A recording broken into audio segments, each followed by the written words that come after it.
पहले तो वो ये बताए कि वो छोड़ करके क्यों गए थे, क्या स्वार्थ था उनका, क्यों उन्होंने हमारा और बसपा का आपस में गठजोड़ था। और इस तरह के हालात प्रदेश में थे। हर इंडियन नेशनल लोकदल पार्टी के कार्यकर्ता के मन में ये बात थी कि अब की बार हम सत्ता में आएंगे, राज बनाएंगे। इन्होंने अनुशासनहीनता क्यों करी और क्यों उस हमारी चौधरी देवलाल के सम्मान दिवस के ऊपर सारा ड्रामा रचा। फिर ये पार्टी छोड़ करके भागी, किसके इशारे पे भागे, क्यों भागे, इस बात को भी स्पष्ट करें। ये सारी चीजें स्पष्ट करने के साथ साथ, ये सब बातें स्पष्ट करने के साथ साथ वो ये जरूर बताएं कि जब से तुम लोग छोड़ करके गए हो, तुमने कभी ये जाना कि चौटाला साहब बीमार रहे, हॉस्पिटल में रहे? वो बात याद करो पहले कि चौटाला साहब को आधी रात को इन्होंने हॉस्पिटल से जेल भिजवाया। क्या वो भूल गए? अब इसलिए ये बात कह रहे हैं क्योंकि इनकी पार्टी खत्म होगी। ये सामाजिक रूप से भी खत्म हो गए और ये राजनीतिक रूप से भी खत्म हो गए। आज देखा नहीं आपने कैसे भगदड़ मची हुई है जसपा के नेताओं की, कैसे सब लोग छोड़ छोड़ करके जा रहे हैं। अब तो इनके विधायकों ने भी रिजाइन करना शुरू कर दिया, वो भी जाने लगे। और चौटाला साहब ने बड़े साफ शब्दों में कई दफा ये बात कही कि हमारा इनसे कोई वास्ता नहीं, ये गद्दार है, इन्होंने हमारी पार्टी की पीठ में छुरा घोंपा है।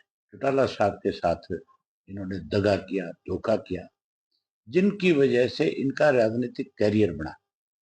चौटाला साहब की वजह से ही अजय सिंह एमपी बना, चौटाला साहब की वजह से अजय सिंह राज्यसभा का मेंबर बना, चौटाला साहब की वजह से एमएलए बना, उसकी वाइफ एमएलए बनी, उसका बेटा एमपी बना।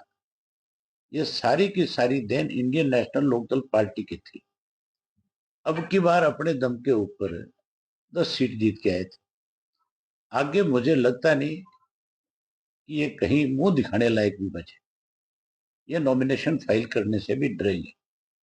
इनको ये डर रहेगा कि तुम्हारी जमानत नहीं बचेगी। जो ये कहते थे रोजाना कि एक एक थी इनेलो, लोग ये कहेंगे। आज उस अजय सिंह को फिर इनेलो याद कैसे आ गई? आज वो फिर ये कैसे कहते हैं कि हमें बुलाए तो आज हम चले जाए? उनको कहो कि तुम्हारे जो बोल थे, जो शब्द तुमने बोले थे, पहले उनको ध्यान दो कि क्या कहा था। तुम किस बेशर्मी पे चले गए थे, तुमने किस तरह से इस प्रदेश को दोनों हाथों से लूटने का काम किया। अब जब तुम्हारा असली चेहरा बेनकाब हो गया, अब जब तुम कहीं जाते हो तो लोग तुम्हारा विरोध करते हैं, लोग तुम्हें घुसने नहीं देते, लोग तुम्हें इतनी भद्दी भद्दी गालियां देते हैं जिनको मैं भी अगर देखता हूँ सोशल मीडिया पे तो मुझे भी बहुत शर्म आती है कि किस परिवार को कौन किस तरह की गाली दे रहा है। एक वक्त था कि चौधरी देवलाल के परिवार का अगर कोई नाम ले लेता था गलत तो लोग उसका गला पकड़ लेते थे। और इनकी वजह से आज सारा दिन लोग गालियां देते हैं। ऐसे लोगों के लिए इंडियन नेशनल लोकदल पार्टी में कोई जगह नहीं है। चौटाला साहब के पास भी इन लोगों की कोई जगह नहीं है। चौटाला साहब तो अनेक बार प्रेस के लोगों ने उनसे पूछा कि क्या दुष्यंत को आप अपनी पार्टी में शामिल करोगे? उन्होंने साफ मना कर दिया था कि नहीं, कभी नहीं हो सकता। ऐसे लोग जिन्होंने पार्टी को तोड़ने का काम किया, जो स्वार्थी थे, जो बेईमान थे, जिन्होंने लूटने का काम किया है, हम ऐसे लोगों को अपनी पार्टी में नहीं लेंगे। ये अनुशासनहीन लोग थे। ये नई बात थोड़ी थी अजय सिंह के लिए, ये तो बहुत पहले से इस तरह की चीजों में इन्वॉल्व था। ये तो हम थे जो इसको चला रहे थे भी, चलो किसी तरीके से पार्टी को चलाना है तो ऐसे लोगों को पड़े रहने दो।